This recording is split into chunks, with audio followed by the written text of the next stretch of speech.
screen. John, you guys are issuing this warning to Iran 2 days after renewing a waiver that unlocked $10 billion in frozen funds. Don't you think Iran is paying more attention to the actions of this administration than the words?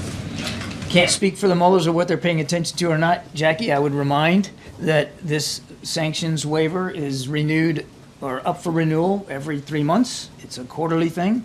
It's a sanctions package that was actually put in place by the previous administration, by President Trump and his team, that allows for Iraq to be able to work its way off of Iranian energy so that they can keep the lights on. And we're continuing to work with our Iraqi partners about how to do that. But right now, they still are dependent for a lot of energy coming from Iran. And so we don't want to penalize the Iraqi people for efforts that they're still trying to get to wean off of that. And I would remind everybody, and we've talked about this before, I think 3 months ago we probably talked about this before, none of this money goes to the mullahs. None of this money goes into Tehran.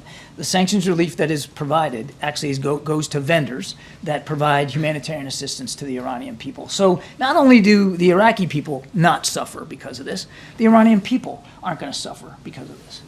Wouldn't it be, though, the Iranian people who would suffer as a result of the teeth in the warning? I mean, you're saying you would suspend flights on Iran Air to Europe if Iran supplies ballistic missiles to Russia. I didn't say that. Press report said that. It's not, but it's not like, the Ayatollah flies commercial. I mean, that's the Iranian people would be the ones who'd be harmed by that if that comes to pass. It's also not like the regime and the IRGC are thinking this is some sort of windfall, like this is somehow going to make a big difference in their support for terrorist networks in the region. I mean, they continue to support Hezbollah, Hamas, the Houthis. I could go on and on. That hasn't changed since 2018 when these waivers have been passed by this administration and the previous one. Wait, now hold on a second.